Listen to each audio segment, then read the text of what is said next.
Hello, my peeps, and welcome back to Passionate People and Preposterous Peeves. We are shin deep in Season 2. I'm your host, Ike, and before we get too far underway, I'd like to ask you one question. Do you enjoy this podcast? If so, would you mind doing me a favor and make sure that you're subscribed, and then if you still have the energy, if you could like or share this podcast, that'd be terrific. Now, that is out of the way, may I introduce the amazing, nay, radical guest we have today, GERRY THOMPSON!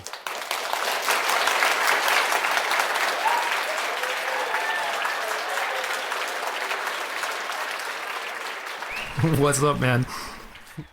How you doing, bud? I am alive. Wow. That you really can't ask for much more than that. Yeah, I think there's a lot rolled up into that answer. You know, it's like being alive is quite the experience. It is both very good, sometimes kind of bad. You know, it is what it is. That's where I'm at. All right. Speak of things that are the way they are. Who's someone you've never met, alive or dead, that you'd like to have lunch with? And if you can break it down, where are you taking them? What are you eating? And what do you want to ask them about? I have no idea. All right, we'll put a pin in that one. Let's go to something a little bit more of the everyday. What is your favorite non-exercise thing that you have to force yourself to do? I guess maybe do laundry. Like it is kind of cathartic, and I like my clothes being clean. Don't we all? It'd be very interesting if you didn't like your clothes being clean. If you like, you know how like people like rip their clothes or buy clothes that are ripped. Like if you intentionally like instead of like cleaning the clothes, you like took them out and just like threw them in the gutter, rubbed them around, like all right, they're ready to go, and just like put them on. I think like a lot of people are outside. indifferent, you know, it's like, this, you know, I wore this shirt 7 days in a row, but like, it's still fine. You know, it's not a big deal. And I'm not like that, I guess. What's the most amount of days do you think you would wear clothes? Not like you had to, like if it was like your favorite shirt or there's something about it. What's the most amount of days you think you would wear in a row intentionally? In public, one. But if I'm at home, say during a pandemic, and I am very depressed or whatever, it's like we'll go a solid 3 days, and it's not like I'm fine with it, right? Like definitely on day 2, I'm just like, this is disgusting, but I just keep doing it, and then I just kind of like sit in that disgust. All right, when you're in that circumstance, in that disgust, what would you say is your favorite meal to make just for yourself, assuming cost and time are not relevant factors, that might help pull you out of said funk? I mean, this is the same whether I'm in like a good or a bad mood, but it's just a Tombstone pizza always. What kind of topping are we going with? I was a really big fan of Italian sausage. They don't really make that anymore. The pepperoni are okay. If you get the pepperoni and sausage, it's not like the small Italian sausages, so that sausage is not that good. So just only get the pepperoni. But these days I'm trying to just consume less meat in general, so I'll usually try and get a cheese. Respect. Do you put anything or dip the cheese pizza in anything? Here's where we're getting at the class and coast divide. Why would you ruin a perfectly good pizza? Like, Tombstone is perfect already.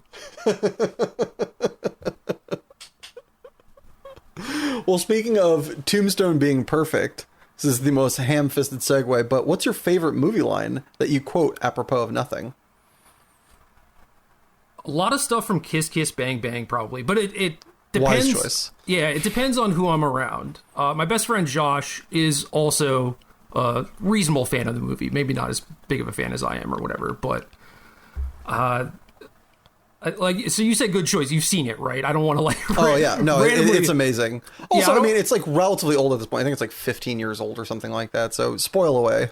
Oh yeah, no, it's not that. It's just like this quote, kind of out of context, doesn't make a lot of sense, right? But it's like, I'm a bear, I bite the heads off fish. Honestly, I don't remember that quote in the movie. That's wild. Oh my god, no. So there's this beer commercial where the bear is like, you know, some stuff happens, and he's like, what do I know? I'm a bear. I bite the heads off fish. And then he just literally bites the head off a fish. Is that like in the beginning when like everybody's like trying to do the audition thing, or I think it comes a little bit later. But like Gennaro's the beer might be a thing that they reference a couple times or whatever. But it was something like, we're playing a game and we're trying to figure out what I'm supposed to do or whatever. And it's like, what do I know? I'm a bear. Bite the heads off fish. That's so amazing. I think the best quote for me for that movie is do you ever look up idiot in a dictionary? Why is there a picture of me? No, there's the definition of the word fucking idiot, which you are. Yeah. Val Kilmer, RDJ, like very good cast, very good movie. Yeah, very good cast. It's the same writer as the original Predator, same writer as other guys. It's just like was it Shane Black? Just fantastic. It's him in peak form. It's fantastic. Yeah. Also, the fact this is like the smallest tidbit, but there's a scene in the movie where, if this doesn't get you hooked, you probably just shouldn't see the movie. There's a scene in the movie where I'm coming up with Tombstone now because we were talking about Tombstone Pizza, but a coffin goes over a highway railing, clips the railing, and instead of using like the metal on metal sound, they use a typewriter return sound. Just like, what else do you want in your in your R-rated action comedy? It's so amazing. It's basically a perfect movie. Yeah, it really is. Just it's perfect. Speaking of perfection, if you were a condiment, which do you think you'd be? I mean, the only one that I really eat is ketchup because, as you probably gleaned from the Tombstone love, I'm very basic. Mustard, disgusting. Mayo, disgusting. Ranch, especially disgusting. So, it's gonna be a short episode, folks. If you got other shit to do, you can tune out. Ranch, especially disgusting. Why you gotta cut deep? Oh, come on, man. Look, this is just my taste. I'm not saying that you should feel bad or whatever. I'm just saying I don't like it. We're allowed to like and dislike similar things. We are. Do you have a life hack that you like to share with people to just improve their daily living? I think all the things that I considered to be kind of like life hacks were just treating my undiagnosed ADHD. That's a good thing to treat. What were some of them that worked for you? Basically just removing obstacles for things. So say I live in an apartment and the laundry room is like in a separate building shared throughout the apartment or whatever. I never get laundry done because it adds like an extra couple of steps where it's like I keep having to like leave my apartment and like walk to this place and like lug everything back and stuff. Any amount of barrier you put in place of me getting a thing done, and I'm sorry I keep coming back to laundry. I don't know why, but it's something you got to do. Yeah, it's important. My pandemic life has been very exciting. Let me tell you. Yeah, now I live in a place where it's not exactly a studio, like it still has bedrooms, but it's like very open. And then there's just like a closet for the laundry right next to the kitchen. No barriers, man. I just get laundry done whenever. That's no longer a hassle for me. Like that. Yeah. It dramatically improves my life. And there's just like a lot of stuff like that too, where a thing I didn't really realize having to park 2 blocks away is that, well, now I have to carry my groceries in. So that's... I traded out one thing for the other, so... Cost-benefit analysis, halftime adjustments. We move on. What was your first date movie? God, I don't remember this. All right. In lieu of that, what movie do you think makes a great first date movie? I think you need to cater to your date. And that is a problem that people just don't do. But in general, assuming both people are willing and open, I do like a rom-com. I think it's good. I think it's usually positive. I guess some of them are like pretty sad, but just go. Don't lead with The Notebook. Yeah, exactly. You just like go hang out, have a good time, be in good spirits, talk about how, can't believe that this character was such an asshole. How could they do this? Whatever, I would never do that in a relationship, right? it opens the doors, and I think that all of those are like pretty positive aspects. But I also think that like movies are just pretty bad for a first date because you're like not talking to the person. So I don't know. Yeah. What is your preferred? I'm a bear. Bite the heads off fish. Don't do that on a first date, biting the heads off fish. Unless I guess you go and get sushi. I don't know. Again, what if they're the type of person that's into that? You know, Yeah. You got to cater to your audience. Maybe know your audience.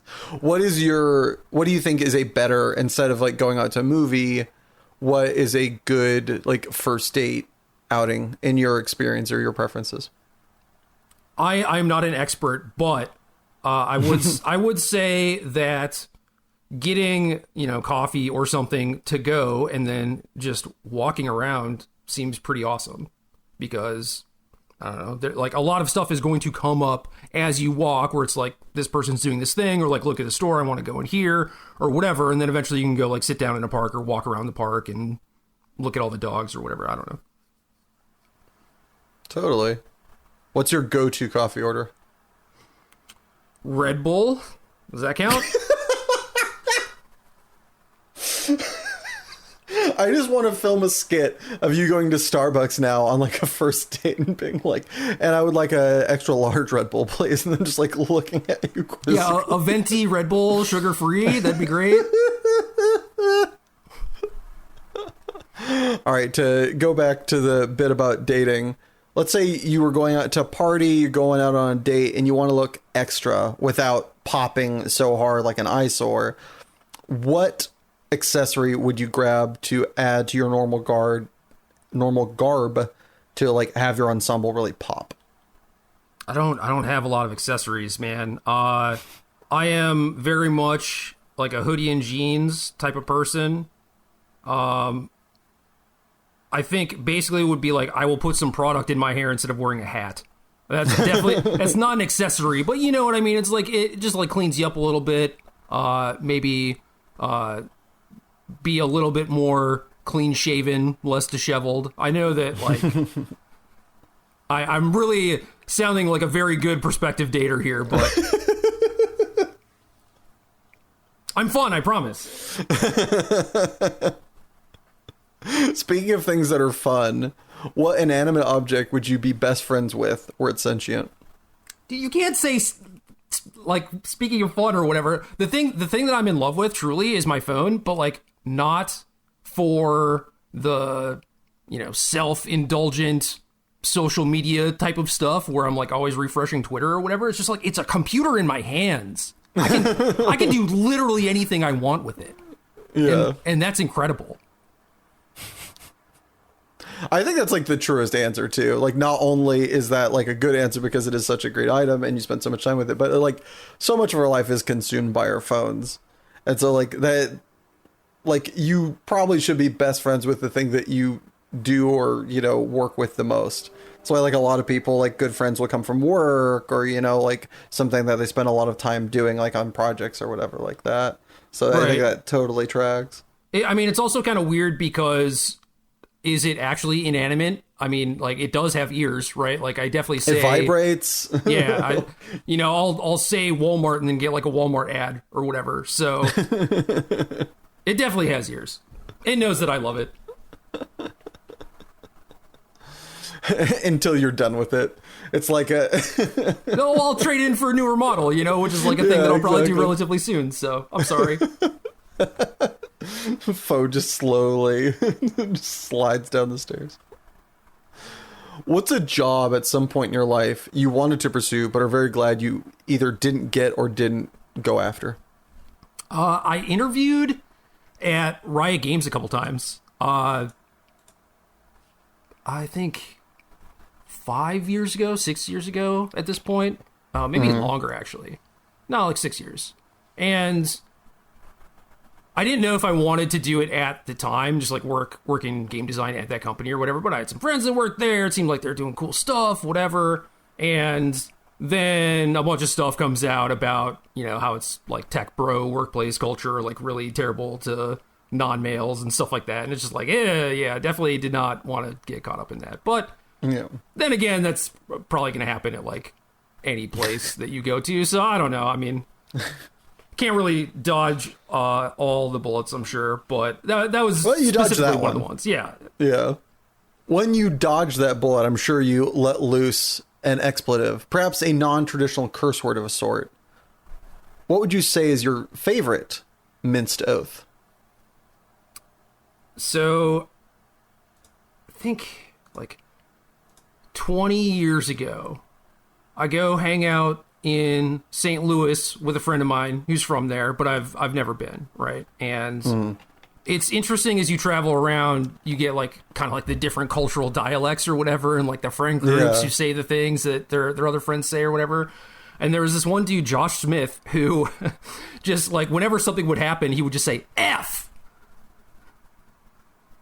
And I loved that for whatever reason. And it was just like something small happens and it would just be like kind of a whisper, like F. He would just say F? Yeah. like saying the letter. Yeah.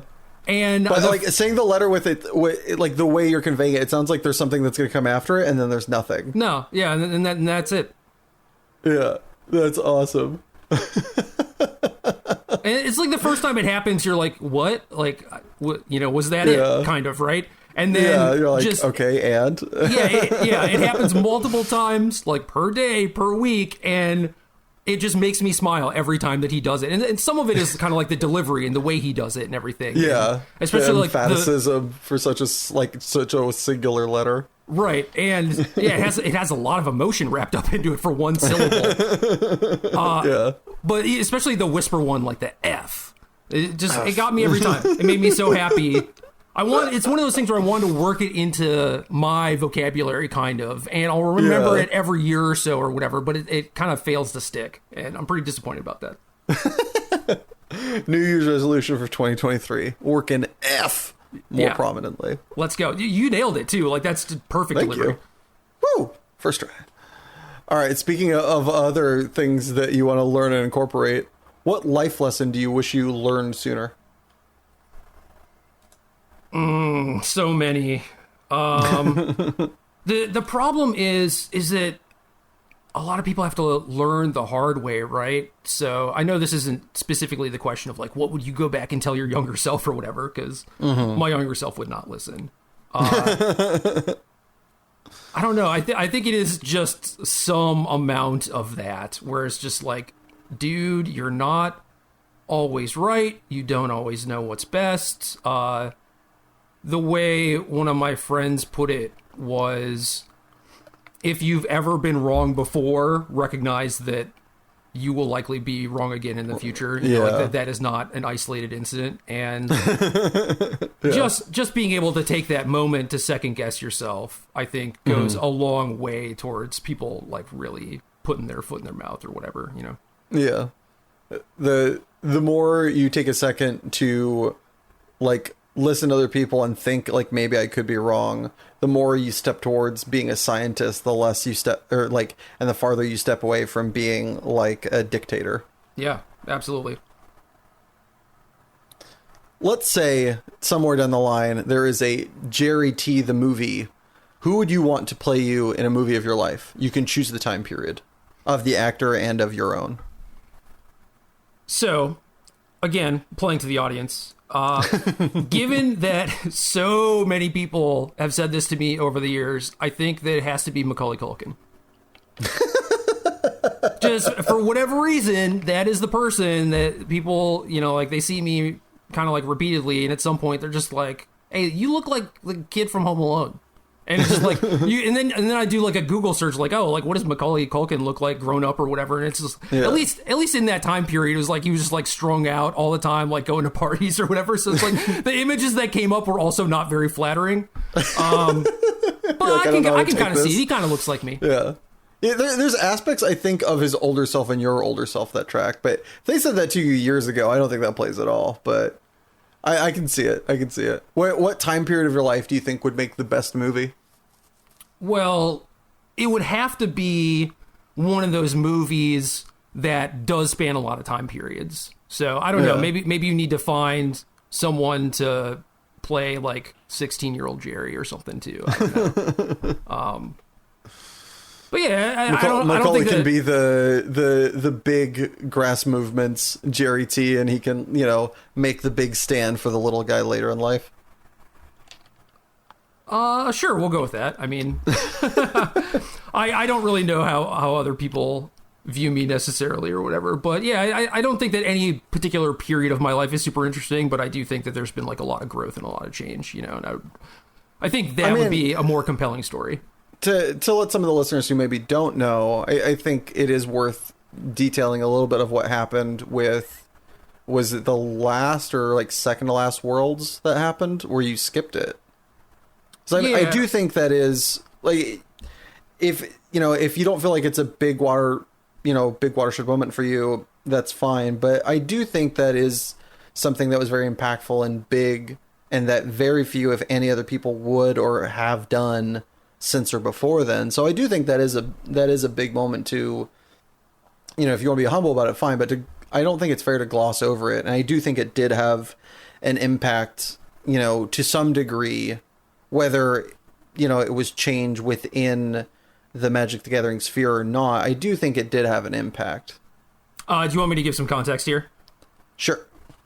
So I play kind of, I used to, at least. Let's go with that. I used to play this card game, Magic the Gathering, professionally, which means that I would travel mostly across the US, across the world, playing in tournaments, creating strategy content, articles, videos, podcasts, etc. And there were some problems with the like kind of community and the tournament structure and things like that, and a lot of it was coming from decisions made by the company Wizards of the Coast, who owns Magic the Gathering, and Hasbro owns Wizards of the Coast, for whatever that's worth. But I was qualified for the World Championships, most prestigious tournament, as the name would imply, I hope, and I decided to sit out of that tournament the morning of, basically to draw attention to a lot of the issues that were going on. And I'd been planning this for a while, and then only let them know the morning of, because it was a small tournament. I think it was 24 players or 16 players. I don't remember. Yeah, something like that. So you remove one person from the field, and it's a 1v1 game, right? So now someone has to like get a bye every round, and people are like, why isn't one of the players there? And I made a Reddit post concurrently with when the tournament was supposed to start and everything. And it was big news, at least for, our Magic community. And I think it might have got picked up by like Polygon and stuff like that too. But I don't know. You talked about there was change that happened as a result of it, but unfortunately that's not really true. Like it was a big story.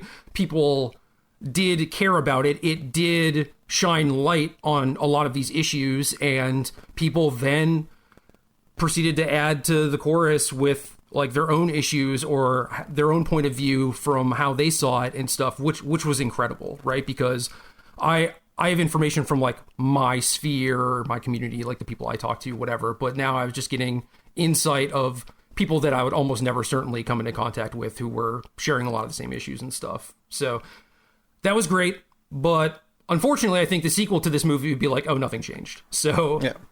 I mean, but like that's something that's outside of your control. What you did was you took the opportunity, and you're playing a game professionally, that the amount of money that was in the pool, and I think this was one of your points, is like they're trying to push this as you can be a pro, like this is something to, attempt to attain, but the financial ability of doing that with the resources that they had currently provided was not high enough. Right. That was one of your points.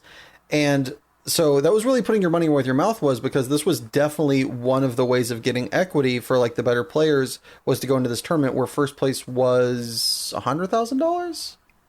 Yeah, I think $50,000. It was a lot. It was a lot of money that was at play, and so you were giving up ostensibly thousands of dollars to make this statement. And whether it had any ramifications or not is outside of your control. But to have the courage, the conviction, and the wherewithal to step forward and do that, I think is a really big thing, and should not be swept under the rug, regardless of whether it actually, affected something. Because again, that's not something you control. All you can do is it's being results oriented. Yeah. I think the tournament had a minimum payout. So I don't remember exactly what it was, but I think the EV per player was something like 5,500 or 6,500. So like that's kind of like a lot of money. Yeah.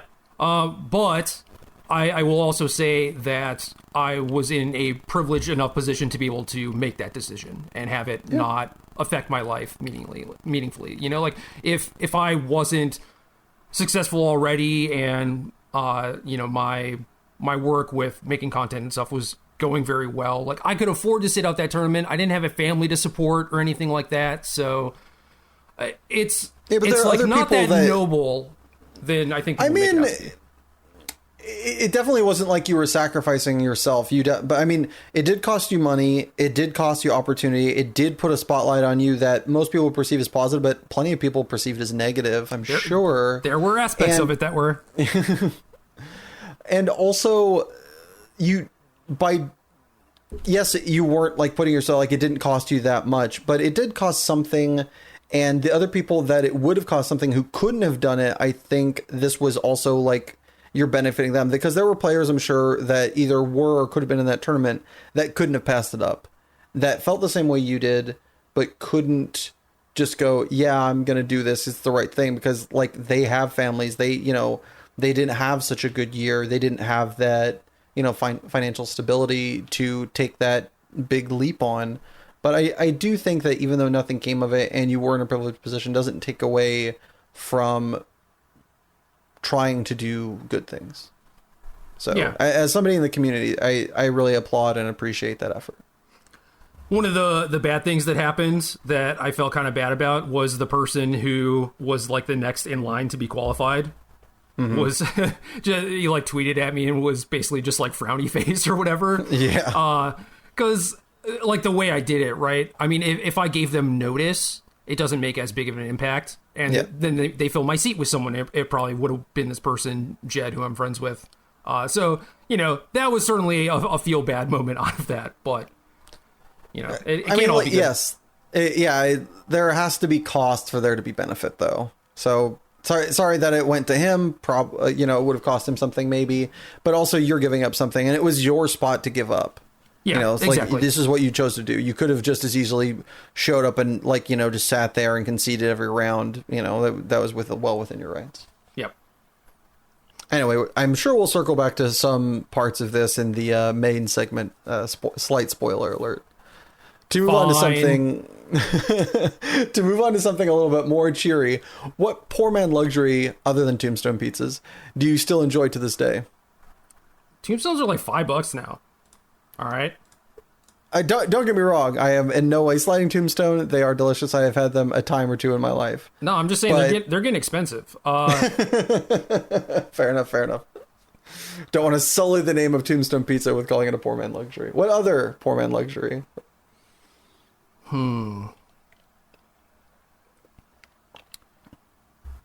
Like this is a good question, and I feel like I don't know. I feel like I should have a good answer for this, but yeah, I think you stole mine. I think it would have just been like running back Tombstone pizzas. I'll allow it. It's a big part of my life, man. I hope you understand. You know, it's like you got to save on the food so you can afford the Red Bulls or like the Starbucks coffee or whatever. You know. I love how you say you threw in the second one like it's something you've never ordered. Like Starbucks, I think, I don't know, that stuff that people get. That's what it is, right? No, I mean I've had Starbucks before, right? But it's just the thing that people throw around, like, oh, you would be able to buy a home if you just stop going to Starbucks or stop eating avocados, and it's like, shut up. And it's like I have a Tombstone, like it cost me $5 to feed myself for an entire day or whatever. So where's my house? Huh? How many Tombstone frozen pizzas are in your freezer right now? I think one, but it's getting dangerously close to having for it'd be grocery time. So I'll buy like 4 or 5 at a time, and like that's my week, you know. Respect, love it. All right, to circle back to one that hopefully you've been able to think about for a second. Who's someone you've never met, alive or dead, that you'd like to have lunch with? See, I didn't know we were going to come back to this. I thought I just got to strike the question from the record. Who do you think would be a good person for me to meet? Yeah, not so easy, is it? I mean, Mark Twain is a classic go-to for somebody who is kind of glib like you are. I I can see you enjoying hanging out with Mark Twain, with Tesla. Not trying to like compare you to the guys, but there's factions of your person, as far as I know, that I think would there would be, you know, some camaraderie between the two of those for you. I mean, I don't know. You're a big game guy. Like, I think you'd enjoy. Trying to remember his name. Who's the guy that made Minecraft? One moment, please. No idea. Twain, I kind of get. You know, it'd just be like, we would be on like a friend date doing the thing, like, you know, get some Starbucks, walk around, do some people watching, make fun of people. I mean, you could talk to Marcus Persson, who's known as Notch, is the guy that created Minecraft. I can see you enjoying hanging out with that guy as somebody who is like very much about game creation. I don't know. You've probably had the opportunity, but having lunch with Richard Garfield seems like it'd be rad for somebody who has played his game as much and also, you know, has helped multiple times to, you know, create more of his game. Yeah, I met him briefly when I worked at Wizards, and I mean, I have nothing but the utmost respect for him, even outside of Magic, but just like the stuff that he has written, it's just very clear that he's very, very smart. But like also at the same time, it's like, I don't want to waste your time, dude, you know?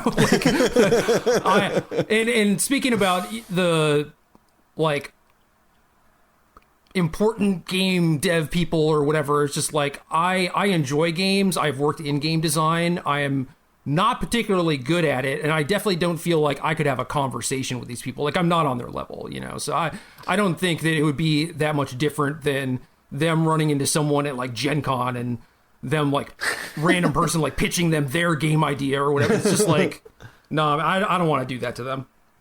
I mean, other options are like strong competitors. It'd be interesting to like, I imagine there would be some gleaning and some camaraderie if like you hung out with like Magnus Carlsen or, you know, some of like high level competitors in other strategic games.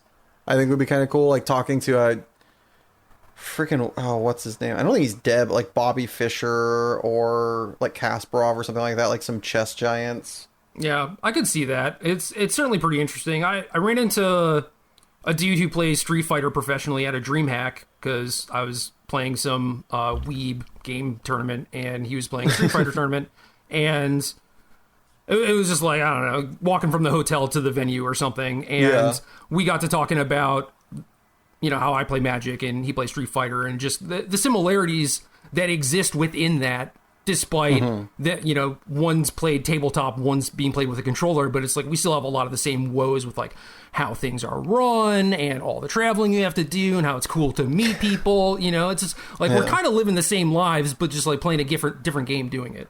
Yeah, every game's the same, it's just the meta's different. Yeah, basically.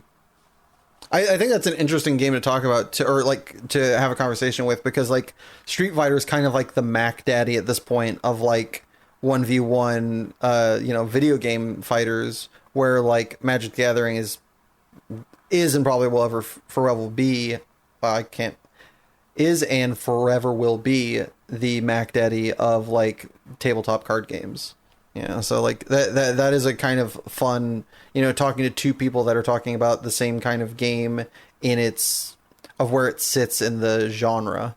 Yeah, and we could be boomers together too, talking about how it's like the new edition is not faithful to the old thing that we fell in love with or whatever. You know, I'm sure there's a lot of that can too. Destroy enchantments now. What the hell? Yeah, and it's like, oh, I can't do like the corner crouch strategy with Guile or whatever. This sucks.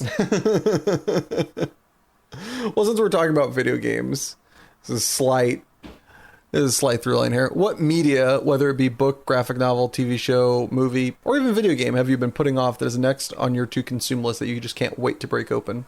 Oh man, I have a friend who, when this movie came out, like was released in theaters, he was like, "Are you going to go see it?" And I was like, "Nah, you know, COVID stuff, whatever." And he's like, "Okay, well now it's coming to Amazon. Like, are you going to see it?" And it's a thing that I actually want to see. It's Everything Everywhere All at Once. It's amazing. Right? And I still have not seen it. And I have no excuse, right? But it's like there was been first it was like, oh, this is a thing that looks cool, I want to see it, and then there was like all the hype, right? And now I feel like I can't do it the justice it deserves unless I'm able to like sit down and provide my full attention for 2 hours or however long it is. And I have just not felt like that. I need to set a date, just like, all right, 7 p.m. this day, I'm going to sit down. I'm sorry, but I'm going to turn my phone off. And just looks at it sadly. Yeah. Be back, I promise. And maybe that's it. But that's got to be the one where it's like, I do really want to watch this thing. And my friend eventually just stopped texting me, stopped asking me about it, because he was just like, yeah, you're just not going to do this. So I had the same thing with a roommate of mine with the old classic Victor Victoria, where I was like, you gotta watch this. And I wonder how much of you not seeing the movie do you think is the fact that your friend kind of like didn't pester you, but like was kind of on you about seeing it? Like if he had mentioned it one time and then stopped, do you think that would have made it easier for you to sit down and watch it at some point? No, because he wasn't pestering me nonstop. It was probably, 3 or 4 texts from it being in theaters to coming out on Amazon. I think maybe like 3 of them were after it was out on Amazon or something. And the first one might have just even been to tell me that it was out or whatever. Like he was definitely not like harassing me about it or anything. It was very much I want to actually pay attention to this thing. And again, ADHD, any media that I consume is like on in the background while I'm doing something on my phone, whether it's like, working, writing an article, or just playing very predatory gacha games or something. So I want to actually pay attention to the movie, and I think it deserves that. So that's all. I agree, but I totally understand how you feel simultaneously. It is a very awkward paradigm, to be sure. All right, before we give you a moment to, kind of pace around the room and get away from your microphone to, kind of let your ADHD kind of get its walk in the sun, we're going to ask one last question. If you could have listeners of this podcast hear one song of your choosing, which would it be? I would choose a song by a band called Law Dispute, and the song is called Andrea. And I don't think the song will necessarily be a thing that everyone will enjoy, but I really enjoy it. And it was just like not a band that was like super popular in my circles or whatever. Like now they're a little bit more popular. So I feel like it's a thing that you might not find just going through normal channels or whatever. And the band is good enough that people should give them a listen if they're kind of interested in, metal or hardcore kind of stuff. Sweet. All right, with that, we're going to throw it to our first break. Feel free to stick around and enjoy this totally real commercial, or take a minute to enjoy Andrea by Law Dispute. Or if you really wanted to hear a song from a previous episode, check out the playlist on Spotify, Passionate People and Preposterous Peeves Podcast Song Rex. It's a long title, I know. Don't worry, there's a link in the description. Either way, see you in a jiffy. Do you need 100 pounds of butter? Come on down to Company Street Company. What if I need 30 gallons of olive oil? Come on down to Company Street Company. But what if I just want one flatless bird roasted for a reasonable price? Come on down to Company Street Company. Okay, but... Just come on down to Company Street Company. We have everything for a better price. Free snacks, and employees who don't want to kill themselves. Or you, because we treat them like fucking human beings. Yeah, but... Yup. Just get your ass down to Company Street Company, where the only sketchy thing we've ever done is enable frozen orange juice hoarders. Welcome back. So, Jerry, what is your passion that you brought with you this week? It sounds kind of weird for me to say it out loud and describe it this way, because I think younger me would have just been like, what the hell? Like, how is this a thing? But I honestly think I've just gotten to a point where teaching is the thing that I actually love. But you're not a teacher in like the education system. How does that work? Well, right. I mean, I guess so. That's why it sounds funny, right? It's because like that's definitely not my occupation or my job title or whatever, and it's probably not how a lot of people see me. But I think there's just like the moment that feels so good is when you get to help someone learn something, kind of like turn a corner, figure something out, or just have this sort of like level up moment, or through your help they are able to achieve something.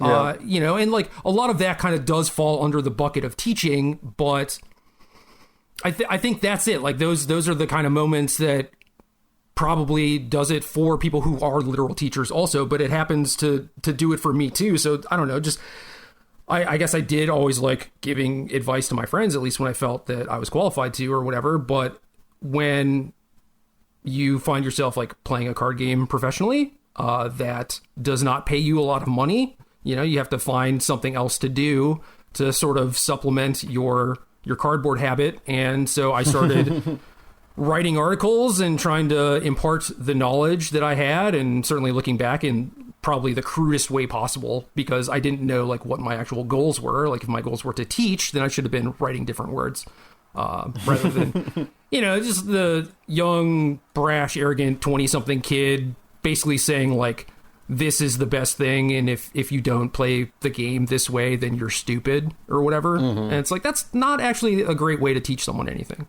But turns out, as I got older, learned a little bit more, figured out more about what my goals were and what I wanted to accomplish, I learned how to write better and convey information better and get it to a point where someone would be like, hey, I did really well in a tournament with your deck, thanks to the content that you created and stuff. And that just ended up being the feeling I wanted. I wanted that more than any feeling from like winning a tournament or whatever. It's like doing well for myself did not matter to me nearly as much as helping someone else succeed. And I think that can probably come in a lot of different forms, but I guess like teaching Magic or like coaching people on how to play this game better is the thing that is doing it for me now.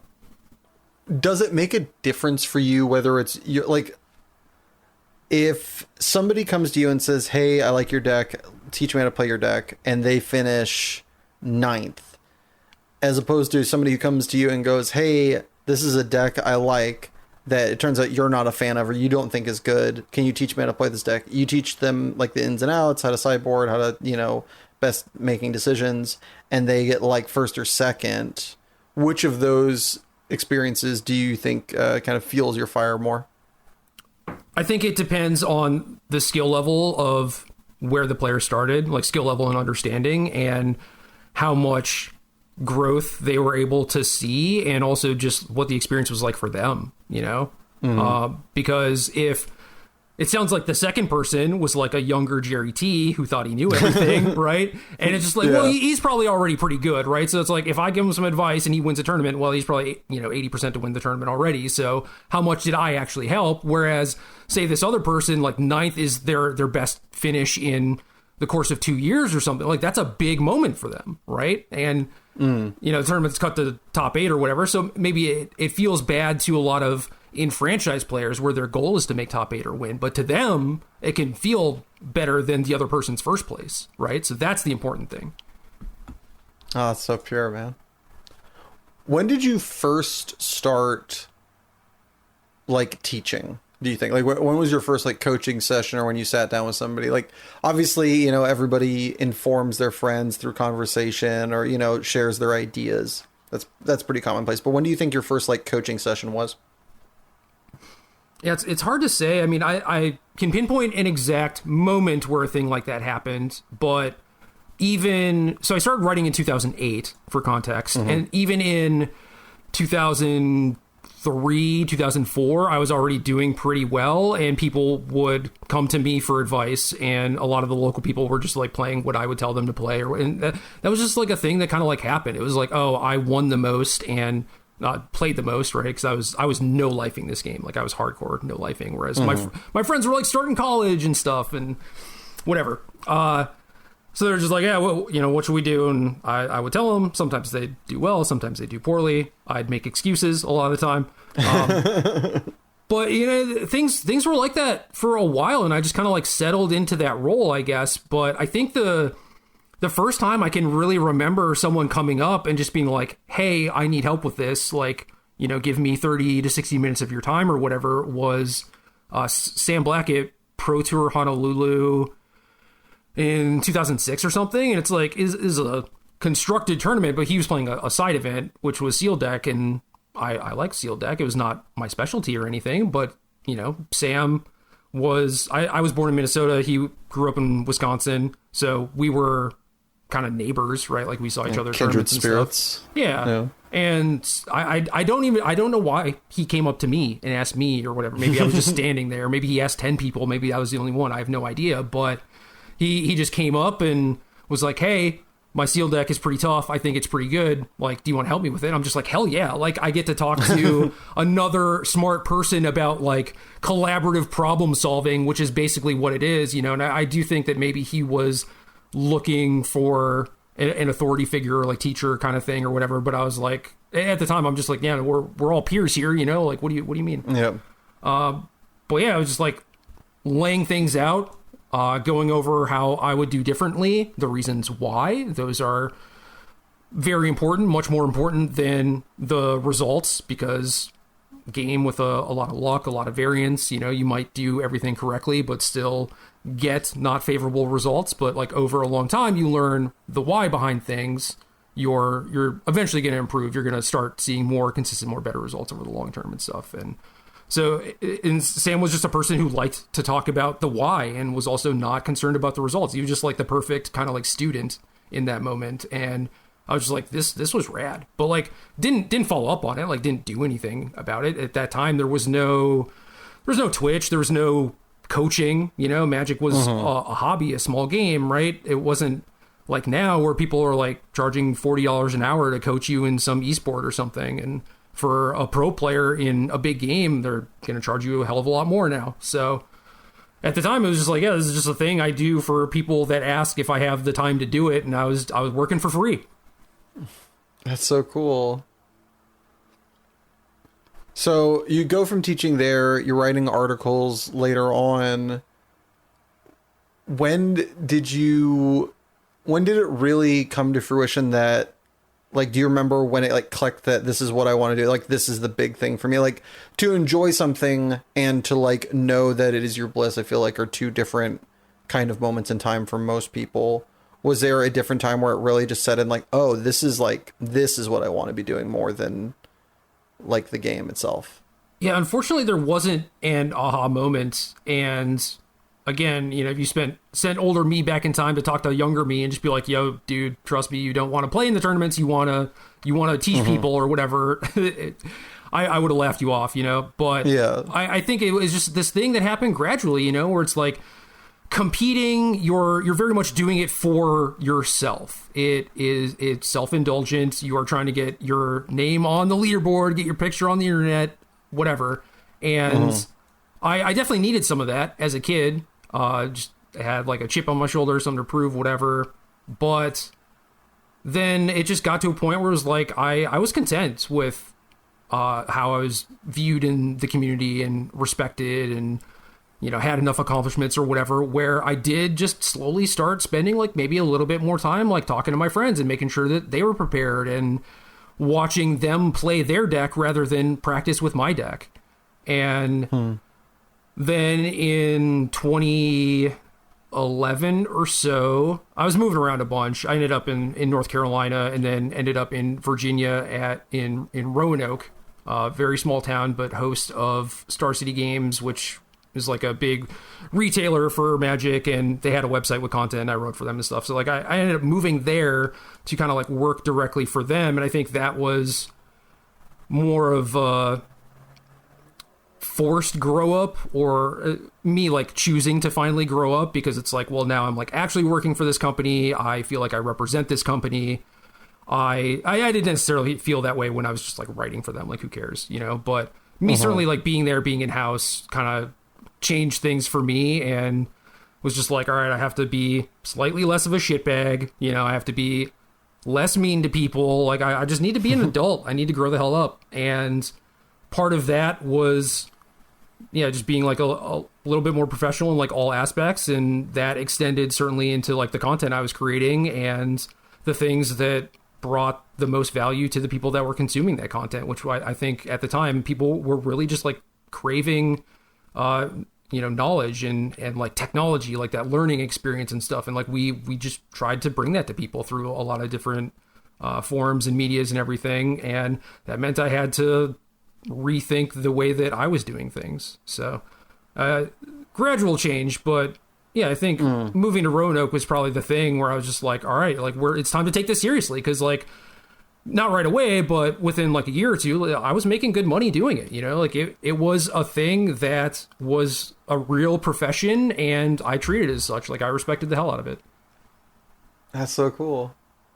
So which do you think what kind of feeds your fire more?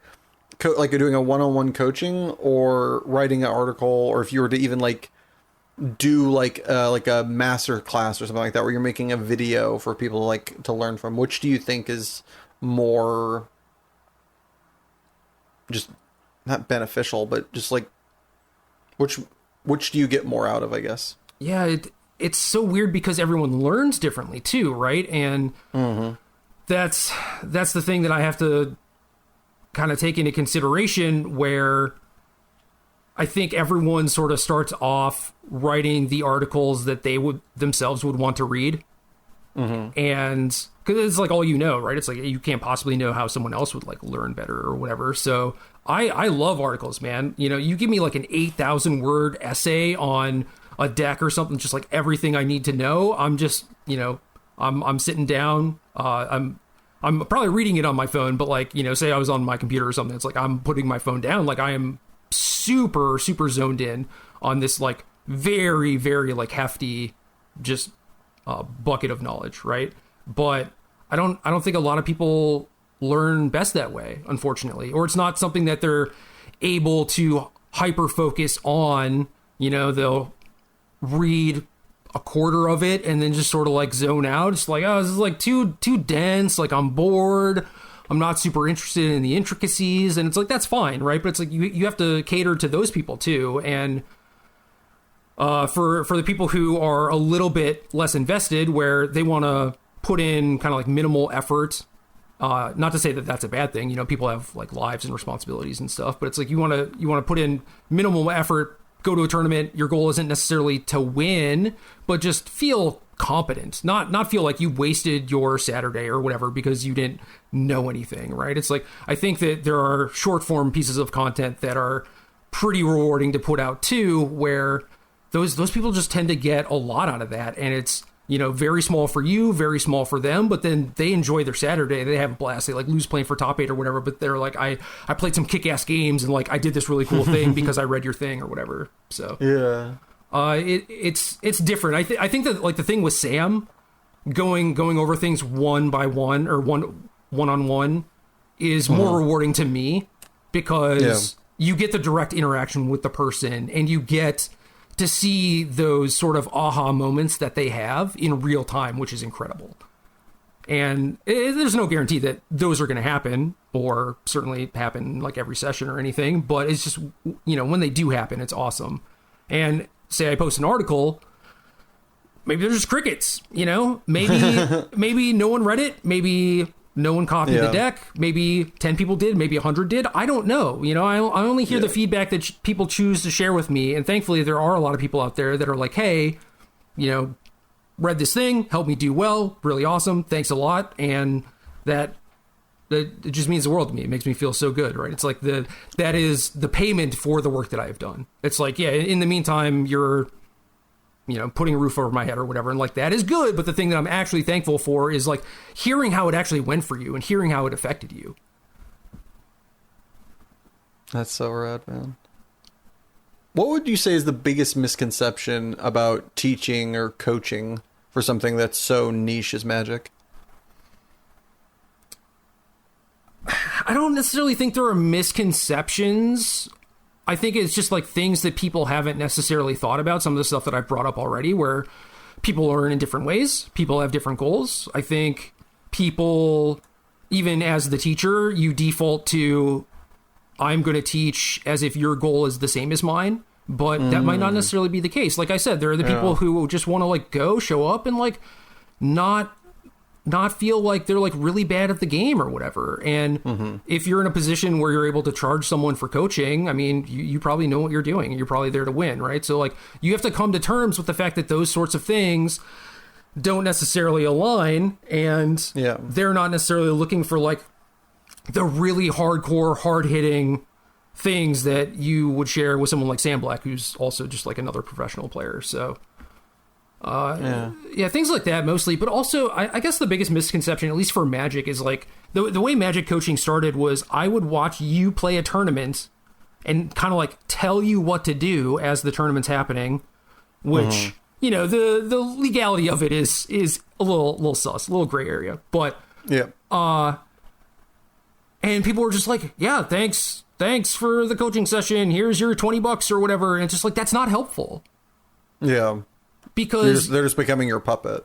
Right. You're not actually teaching some stuff. Like they might pick up things kind of like through osmosis, or say like, I'm doing this, and they're like, oh, I want to do this. And you say, well, I'm doing it because of XYZ, and then they get it or whatever. But I mean, the way I think is better is for them to maybe like record some gameplay, send me videos, and then I can point out specific things that they did that I would have done differently, or, you know, maybe we're not correct, or even just try and like get inside their head, like, oh, this was like kind of heads up. What were you thinking here? You know?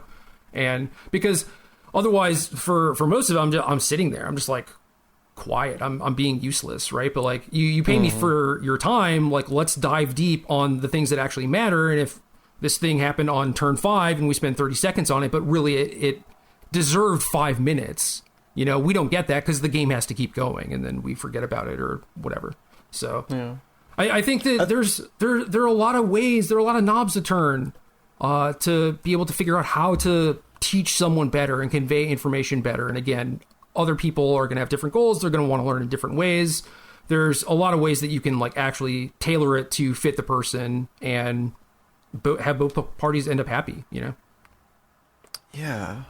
I really like the way you put that about, like, even though, because it is, Magic is such a, you know, especially Magic tournaments are such, for most people that play them, it is the better you do, like the better experience you had for most people, but that's not true for all. And the idea of looking at each person as an individual and realizing that you don't know necessarily what they want, double checking, seeing what they want, and trying to provide the information that's going to give them that experience as best you can. That's a good lesson to learn for teaching and just life in general. So much of, we look out through our eyeballs and we see the world a certain way, and we expect, because we can't look through other people's eyeballs unless you're a serial killer, that they are the same.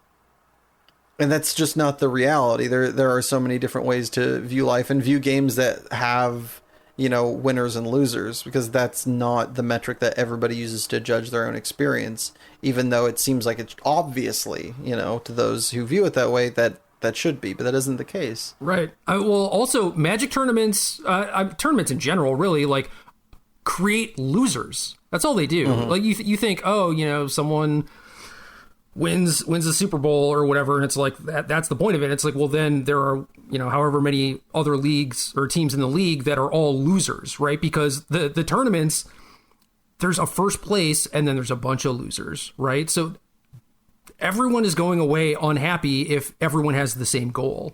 And I think that there are people who probably have like a healthier outlook on life, where they recognize that that's not a realistic thing, and that they have to be happy with, you know, making top 16 or even having a positive record or just like doing something cool. And back to one of the earlier questions, is like it's self-awareness, right? And recognizing that basically everyone views themselves as like the protagonist in their own story, but it's like it's not just you know, we're not talking about NPCs, like we're talking about like other human beings with like the same thoughts, feelings, and emotions as you, and like they feel that stuff as strongly as you, and like once you kind of grasp that, it's weird, right? Like self-awareness will mess you up, but you know, the thing about like telling a younger me something, it's just like, if I can make myself self-aware, like that would be painful as hell,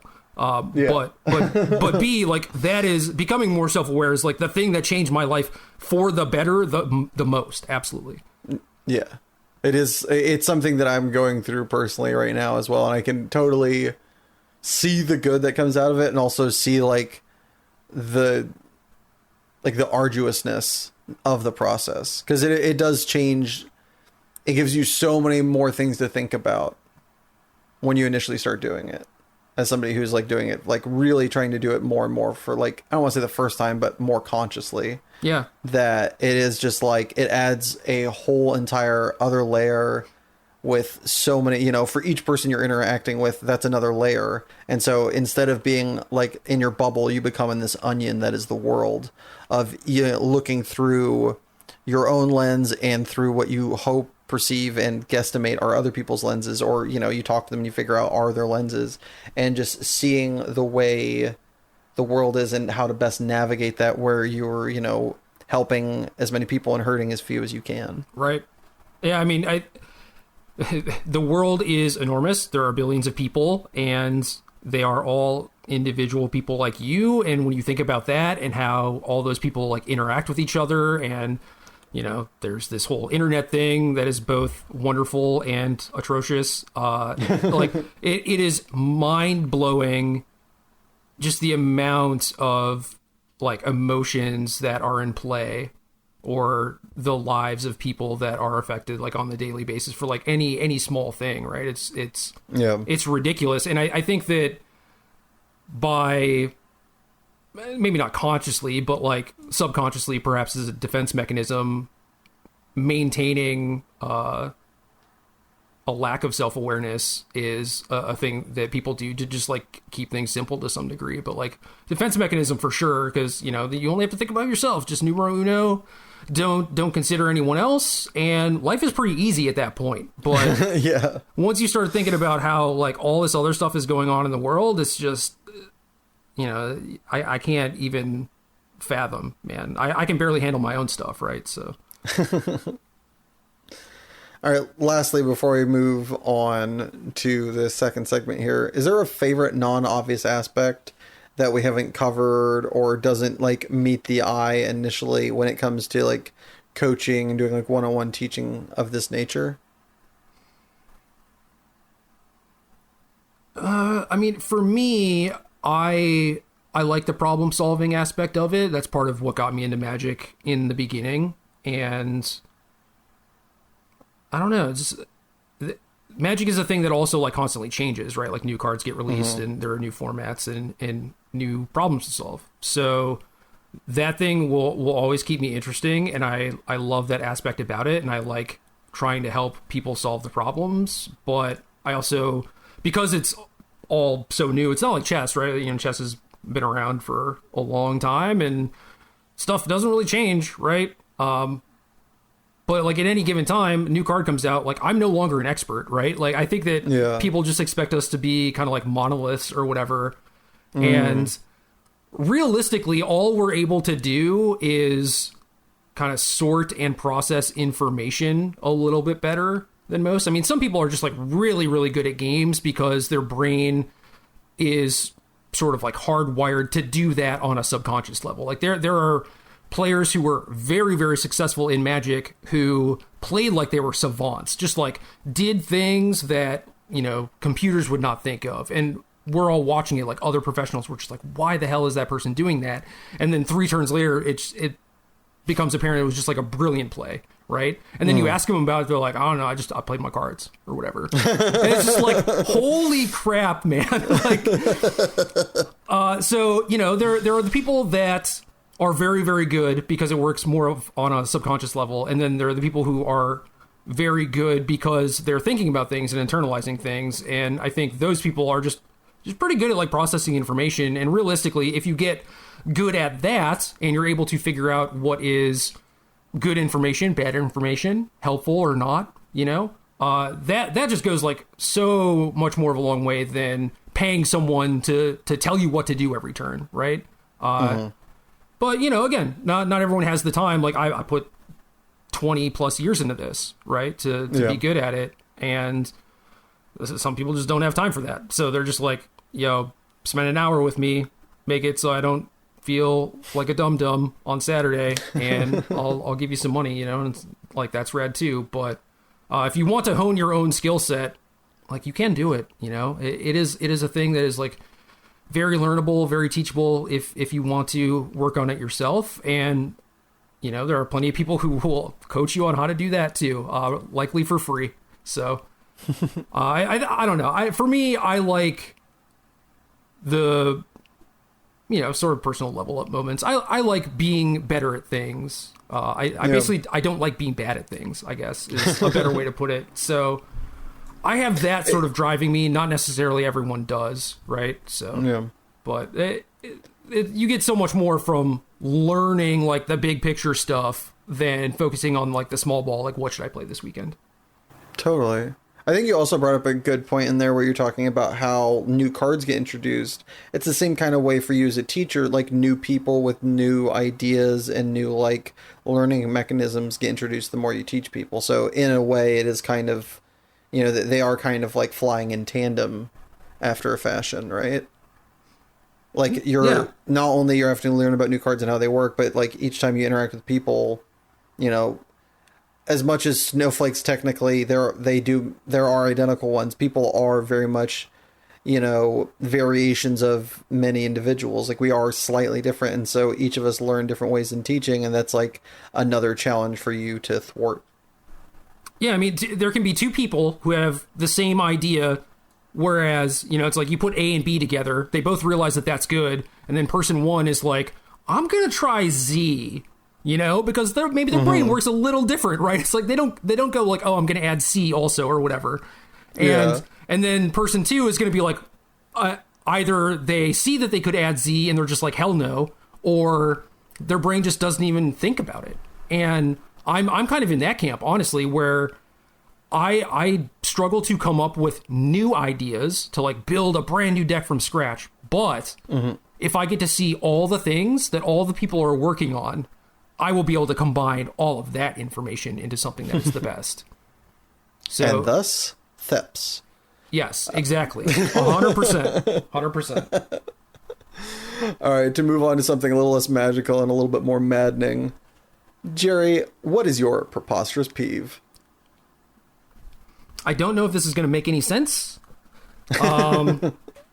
Preposterous already. You're on the right track. Yeah. Okay. I guess, yeah, I'm following directions. Good for me. I used to get really angry about a lot of stuff. Now, older, little calmer, not as angry. Basically, the only thing that tilts me, and it tilts me, like, really badly, not like, you know, road rage or I'm throwing stuff or whatever, but just like it pains me, like I accidentally ate something with ranch in it or whatever. Like that kind of bad is... Oh, the dagger! Look, man, you let the podcast keep going. You said you were going to end it. You should have learned your lesson. Anyway, is when things don't work the way that they're supposed to. And, you know, maybe supposed to is supposed to be in quotes or whatever, because things should be flexible or whatever. An example of this is, like, I make a car appointment online for Firestone. And I show up to my appointment, and they're like, "Oh yeah, we don't use that. Like, we're all booked up. Go home." And it's like, then why even have it? And, like, you know, doing things is hard for me. ADHD, executive dysfunction. If you don't know what that is, look it up. And it's like I did all this stuff. I like went through the work to, like, make the appointment. Again, removed all the barriers. Didn't talk to a human or anything. Went straight to the computer or whatever. So maybe that's my fault, but did this thing that in theory is supposed to work, because otherwise why the hell would they have it? And then it just doesn't. And I'm just confused and frustrated and, like, not mad, but I'm just like, why? I don't understand. Yeah. And that's it. Those are kind of like the only things that tilt me. And there are some counterexamples where, like, you fly enough, you travel enough, you learn very quickly that your plane is going to take off at 3:30 is not accurate. That is a guess at best, right? And just at some point, I had to be like, okay, flying doesn't work this way, right? Like, it actually works in a different way. The times are all made up. That's fine. But that only happens after I've been frustrated with it enough times where I'm like, okay, I have to start framing this differently so that I don't continue to get frustrated by it. And eventually it happens. And with stuff like Firestone or whatever, it's just, I don't know, man. You have an online appointment thing. I submit it. You send me an email confirming it. I feel like we're locked in. I feel like we have made an agreement, you know? And to that end, like making agreements, like humans can be frustrating too, right? But like flying, they're complicated. They don't always say what they mean and don't necessarily do what they said they were going to do and everything. So it's like I'm able to kind of like let that go a little bit. But I don't know, man. The appointment thing, I will maybe never not be tilted by stuff like that. Do you remember when you first noticed this like kind of happening in your life? Is this something that, you know, from day one was always a thing for you, or was there a moment where it really started to like kind of take off? The OG thing I remember is kind of like being let down by my family, like specifically my mom, who was a like great person, great parent, but like kind of overpromised a lot, you know, because she wanted to, she meant well, and then just stuff would come up, right? So it's like, all right, on, you know, Tuesday after school, we're gonna go to the comic book store, you're gonna get a new X-Men comic, whatever, and like that's it. Like my week is made. I am planning for that, and then Tuesday rolls around, sorry, can't do it, something like have to work or whatever, right? And I am just devastated because I put a lot of emphasis on the fact that like this was a thing that was going to happen, and eventually I just learned like, it's more of like an approximation, but like, exactly. Also understanding that she does mean well. It's not like she meant to like get my hopes up and crush my poor child soul or anything. So that was kind of how I learned how to deal with like the human aspect. But yeah, stuff like that always was pretty frustrating. Do you have a moment other than not getting X-Men, you know, issue number 17, when your peeve shone the brightest? I think I'm careful to not get myself into trouble. But dude, honestly, I mean, thinking about it, the world's protest stuff, a lot of it was that, you know, where it's just like constantly being, you know, given promises and let down. Yeah, I mean, their tagline for the longest time was "Play the game, see the world," they talked about you know, being professional Magic players or whatever, where it's like maybe you're clearing $20K a year or whatever. It felt like a scam, honestly, and like the people who were coming into it, like the aspiring qualifier grinders, the professional aspirants, stuff like that, we just had to be like, don't do this. Like, it will ruin your life. They're lying to you, you know? Yeah, exactly. So that was certainly problematic. And, you know, just saying like, oh, you are a professional this, like, come be a professional this. It's I don't know, it's like army recruiting or whatever. It's just like, this feels grimy, you know? And then there are other aspects of it where it's just like, we're so inclusive, we love every community, and then they just like constantly just shit on like South America and like the APOC region, and just you know, treat them like the stepchild or whatever. And it's just like, you can't say these things and then do differently, and also like, they don't deserve this, like this is not what Magic should be, and you should just like try harder, be better, because some of it was just super low effort stuff where it's just like, don't misspell the Japanese Hall of Famer's name every single time. Just don't do that. It's not that hard, right? Like, show a little respect.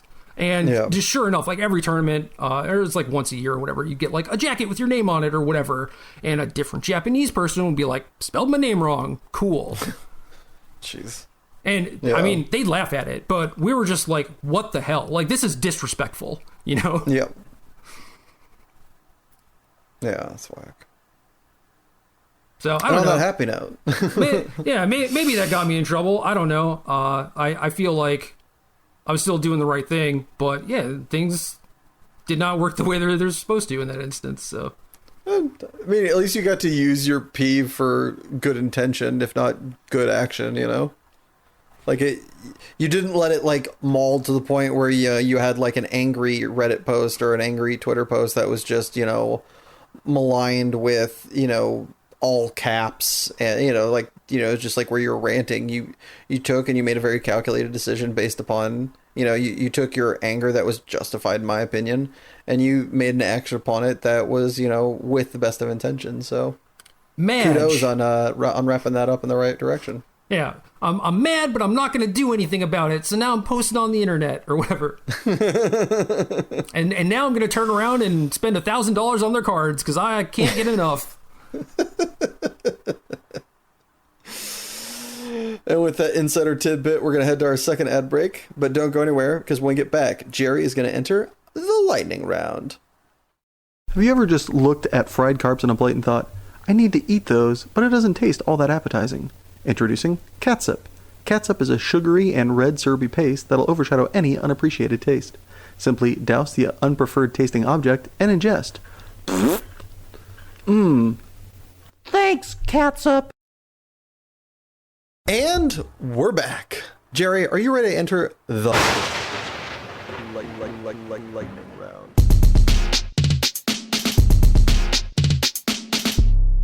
The lightning round? I guess. I'm kind of scared. It's got a scary name. Don't worry, I'll hold the umbrella. I appreciate it. Put however much time it takes to bake this cookie on the clock. Jerry, is there a price for you to give up your passion forever? Everything has a price. I mean, for $1 billion, I could find a new passion. Make the food or do the dishes? Order the food. Are soups smoothies? No. Did you ever cheat on a test in school? I honestly don't know. I think I was like very anti-cheating, but it's possible. I'm not going to rule it out. Are you out of touch, or is it the children who are wrong? I'm out of touch. I'm 38. I'm a boomer. Would you rather have your inner monologue sound like Gilbert Gottfried or Fran Drescher?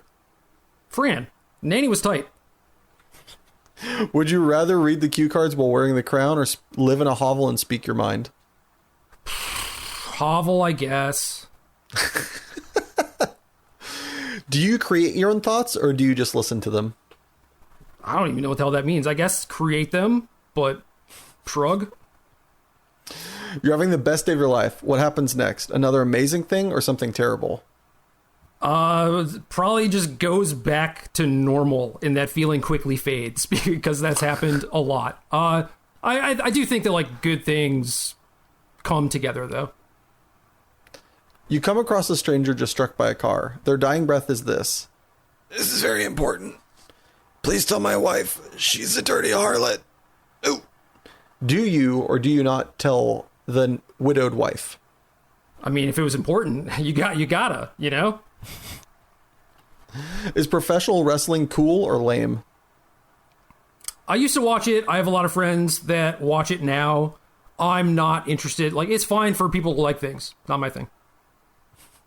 Would you rather be made completely of eyeballs from the neck down, no eyelids, or be a remote-controlled Tonka truck from the neck down? You have the remote, but obviously lack appendages to use it, so you must gift it to someone you trust. Damn. I mean, being a truck sounds... you could probably do some stuff with that. I feel like that's useful. Dangerous, but useful. Assuming there were no health or global effects to worry about, would you rather it always be light or dark? Dark if I were being selfish, but light for the sake of humanity, I suppose. Not for the world, but like for people's enjoyment, Stub your toe or make small talk with strangers? Oh my god, I hate both! Stub my toe. Would you rather have a class of 40 students for 5 months or 20 students for 10 months, assuming the pay is the same? What are my goals? This is why I hate hypotheticals. 20, I guess. I think, smaller class and the length of time is a good thing, not a bad thing. Do tomatoes belong in a fruit salad? No. Do you believe that your life will have a significant impact on the world and human history? No. What kind of question is that? If there was for sure no afterlife, would you live your life differently? No. I already believe that. I'm doing that exactly now. Would you rather be an omniscient amnesiac or have a natural 20 charisma with halitosis? Oh my god. Do I get to like memento stuff? I suppose you could. All right, that. I mean, I feel like if I'm omniscient, I could probably figure it out. Could you eat 37 of your favorite food for $5,000 in a 1 hour time limit? No. I mean, are we talking about Tombstone pizzas again? Like, it seems really difficult. All right. Congratulations. You survived the lightning round. Oh, thank God. Whew. Got that out of the way. Now, as your prize, what lightning round question would you like to ask me and in turn be asked to future guests? Mine's boring by comparison. All I got is road trip via car or plane flight. Do you want to... Road trip. Yeah. Road trip if there are passengers, if there's like friends in the car for sure. Yeah, that's implied under road trip, which is why I kind of felt like it needed a qualifier where it's like, it's a long time, but you're hanging out with people versus like, I just want to get there as quickly as possible. Yeah, I have yet to experience hanging out with my friends too much. So let's see if we can make that happen and do a cross country road trip. Sounds like you're am I correct in guessing you're a plane flight guy? Well, I used to be all about the road trip, but I'm getting older, I can't really do that anymore. I used to drive I can't sit in the chairs like I used to. Yeah, exactly. I used to drive like 6 to 8 hours every weekend to go to a tournament, and now I'm driving like 4 hours to Charlotte to see a friend, and I'm just like, this is a lot. But I was also by myself, I think that definitely changes it a lot. That definitely plays into it for sure, yeah. I don't know, like the road trips are just always so good if the company's good, right? Or even if the company's like decent. Like it doesn't even have to be good, it just has to be reasonable. And it has to be like a 6 out of 10 or better. Yeah, I mean there are definitely things that I've taken flights to that I could have driven with reasonable people. So I'm kind of up in the air, but just, gun to my head or whatever, I'd say road trip. Oh, all right. All right, man, as we come to a close here, anything you want to plug, shout-outs you'd like to give, places people can find you or your content? No, not really. I feel like this isn't really a Magic podcast, right? I mean, if you it's are... It's not, but I mean, you survived the lightning round, you answered all the questions. Feel free to, to sell your wares, my guy. Yeah, I don't know. I play a card game professionally. I'm very passionate about it, despite all the problems it has. If that sounds like something you might be interested in, it's cool. The community's cool. There are both like competitive formats and kind of like more casual, just hang out with your friends, like treat it like a board game formats. And those are rad too. And that version is dramatically overtaking the try hard competitive aspect. So, like if you're looking basically for a new board game to play, like Magic is a good one. All right, man. Do you have any friends or family you'd like to nominate to come on this podcast? So they too can suffer as you have today? Not that I can think of, but that I feel like I could probably pick out a lot of people who like do have like a very specific thing that they're passionate about and are good at articulating it and whatnot. But off the top of my head, no. All right. To be pestered about later. Yes. All right. Well, thank you, Jerry, for being my guest today. And a special thanks are due to my editor, Richard Ashford, and my composer, Joshua Gibbons. And thank you. Yes, you listening at home or wherever you found time to appreciate this. Time is the most precious commodity we have, and I appreciate you spending yours with us. And if you enjoyed this podcast, please subscribe, like, or just share it with a friend. Every little bit helps.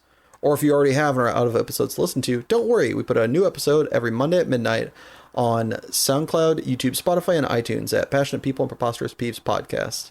And a very special thanks are due to our patrons, Sibel Yellow.